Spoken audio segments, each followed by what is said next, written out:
جتنے بھی انبیاء کرام آج تک اس دنیا میں آئے، سب نے ایک جو کام ہے وہ مشترک کیا، اور وہ تھی بکریاں چرانا۔ بکریاں چرانے میں کیا ایسی حکمت چھپی ہے؟ ہر نبی نے آ کر بکریاں ضرور چرائی ہیں۔ کیا آپ کو معلوم ہے؟ بکریاں چرانا ایک ایسا عمل ہے کہ جس کے اندر انسان صبر سیکھتا ہے۔ کبھی آپ نے بکریوں کا ریوڑ دیکھا ہے؟ کھلے میدان کے اندر ایک چرواہا کس طریقے سے ان کو لے کے چلتا ہے، اس میں اس کا صبر کا امتحان ہوتا ہے۔ ایک چرواہ گاہ سے دوسری چرواہ گاہ پر جانا ایک مشکل ترین کام ہوتا ہے۔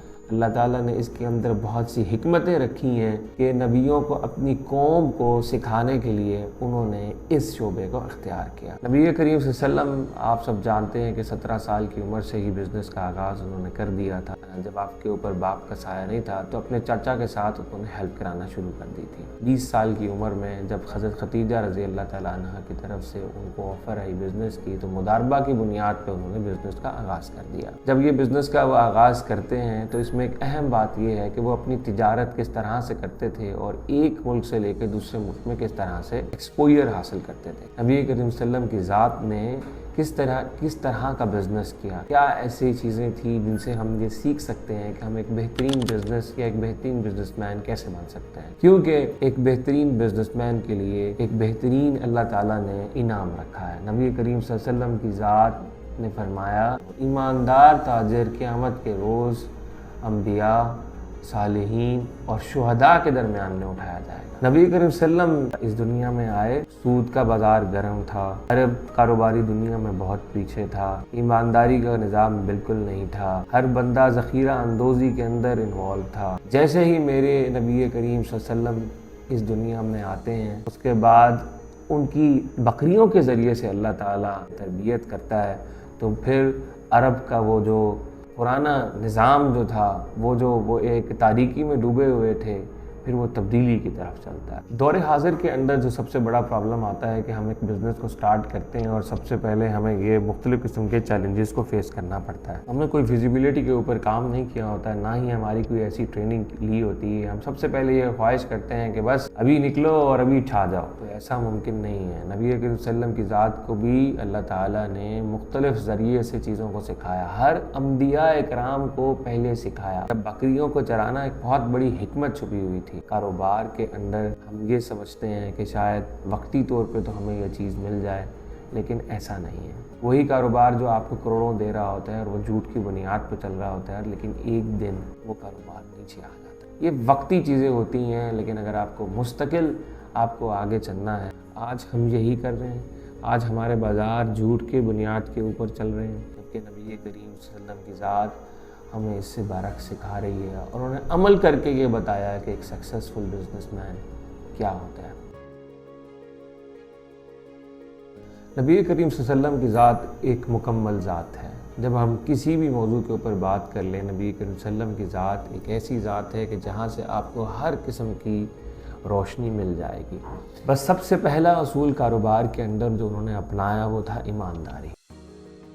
اگر اپنی چیز آپ ایمانداری سے بیچیں گے، اگر آپ اس کی چیز کا عیب بتائیں گے، اگر آپ اس میں صرف خوبیاں بیان نہیں کریں گے اور اس میں کوئی پرابلمس بیان نہیں کریں گے، تو چیز میں برکت نہیں آئے گی۔ جب آپ کسی سے ڈیل کریں تو ایمانداری سے ڈیل کریں، جب آپ اس سے کام کریں تو ایمانداری سے کریں۔ نبی کریم صلی اللہ علیہ وسلم نے جب حضرت خدیجہ رضی اللہ تعالیٰ عنہا کا جو مال ہے جب وہ لے کے جاتے تھے تو بہت ایمانداری سے کام کرتے تھے۔ اس کی وجہ سے ان کا بزنس بھی بڑھا اور نبی کریم صلی اللہ علیہ وسلم کے اندر ایک مضبوط معیشت کو بھی بنیاد رکھا۔ آئیے ہم دوسرا ایک اصول دیکھتے ہیں کہ بزنس کے اندر لوگوں میں سب سے جو کمی پیش آتی ہے وہ ہے اخلاق کی۔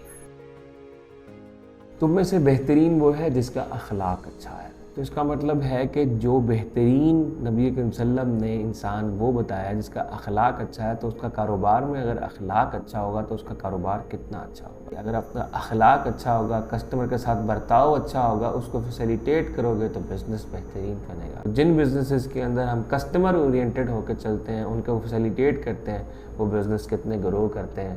Number 3، promise. عہد کی وفاداری انتہائی اہم ہے۔ نبی صلی اللہ علیہ وسلم کی پوری زندگی کے اندر کوئی انہوں نے ایسا ہمیں نہیں سکھایا کہ ہر بزنس کا ایک سب سے بڑا ٹول ہے. جس سے بھی آپ کمٹمنٹ کریں, جس سے بھی آپ بات کریں, تو آپ وہ کمٹمنٹ پوری کریں. عہد اگر کسی سے کر رہے ہیں بزنس کے اندر, جو کمٹمنٹ کر لیں, جو اس سے پرومس کر لیں, وہ اس کے ساتھ پورا کریں.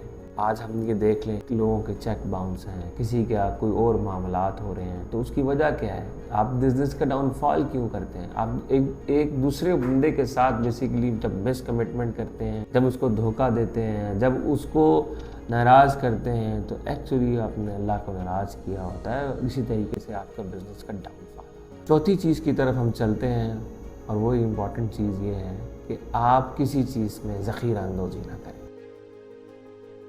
ذخیرہ اندوزی کرنے سے آپ کی مال سے برکت اٹھ جائے گی. جب آپ پرائز کو اوپر لے کے جا رہے ہوں گے تو لوگوں کی کیپیسٹی کو دیکھتے ہوئے کسٹمر جو آپ سے وہ پرچیز نہیں کر سکے گا. نبی کریم صلی اللہ علیہ وسلم کا فرمان ہے کہ جو شخص 40 دن تک ذخیرہ اندوزی کرتا ہے تو اللہ اس سے لا تعلق اور وہ اللہ سے لا تعلق ہو جائے. اتنی بڑی بات ہے کہ جس سے اللہ لا تعلق ہو جائے, کیا اس کا کاروبار چل سکے گا؟ کیا وہ امت ترقی کر سکے گی؟ کیا آپ کا بزنس حلال ہوگا؟ ایک بہت ہی امپورٹنٹ چیز ہے جس کو آج کے معاشرے کے اندر جو ہے نا کانفلکٹ کریٹ کر کے رکھتی ہے, اور وہ کانفلکٹ ہے سود. عرب کے اندر سود کا بازار گرم تھا. نبی کریم صلی اللہ علیہ وسلم جب مدینہ میں ہجرت کر کے جاتے ہیں تو انصار اس وقت سود میں جکڑے ہوئے تھے. نبی کریم صلی اللہ علیہ وسلم نے ان سب کو وہاں سے نکالا اور ایک ایسا نظام قائم کیا جس کے اندر سود نہیں تھا, جس کے اندر قیمتوں کو صحیح طریقے سے رکھا گیا. جس نے سود لیا وہ بھی جہنمی, جس نے سود میں لکھا وہ بھی جہنمی, اور سود دینے والا اور لینے والا دونوں جہنمی. اتنی سخت وعید ہونے کے باوجود بھی آج سود کا بازار گرم. اور جو آج معیشت کیوں برباد ہے اس کا ایک بیسک سب سے بڑا ریزن وہ سود کا ایک نظام ہے. سود دینے والا یہ سمجھتا ہے کہ شاید وہ منافع لے رہا ہے, اور سود لینے والا مجبور ہوتا ہے اور وہ اس کو پورا نہیں کر پاتا. آج سودی نظام سے کوئی قوم نہیں بڑھ سکتی. ہمیں اس نظام کو تبدیل کرنا ہوگا, اور ہمیں نبی کے وسلم کی ذات سے سمجھنا ہوگا کہ سودی نظام کو کس طریقے سے ہم ختم کر سکتے ہیں. آج آپ کے سامنے نبی کے وسلم کی چند صفات کو سامنے رکھا. نبی کے وسلم کی ذات اتنی بڑی ذات ہے کہ اگر ہم پوری زندگی بھی اس ایک ٹاپک کے اوپر لگا دیں تو شاید ختم نہیں ہوگی. وہ ایک مکمل ضابطہ حیات ہے. ہم نے چند اصول, جو صرف 6-7 اصول ہم نے آپ کے سامنے رکھے کہ ہم اپنے بزنس کو کس طرح سے بہتر کر سکتے ہیں, ہم اپنے معاملات کو کس طرح سے بہتر کر سکتے ہیں, اور اپنے بزنس کے اندر جو ہے برکت کو کس طرح سے لے کر آ سکتے ہیں. ہم نے وہ چند چیزیں آپ کے سامنے رکھی. امید ہے کہ آپ اور ہمارے لیے یہ باعث رحمت بھی ہیں. امید ہے کہ آپ نے اس سے کچھ سیکھا ہوگا. امید ہے کہ آپ اپنے بزنس میں اس کو امپلیمنٹ کر کے اپنے بزنس کو میں بہتری لا سکتے ہیں اور ایک کامیاب بزنس مین بن سکتے ہیں, اور قیامت کے دن شہداء, انبیاء اور صدیقین کے درمیان اٹھائے جا سکتے ہیں.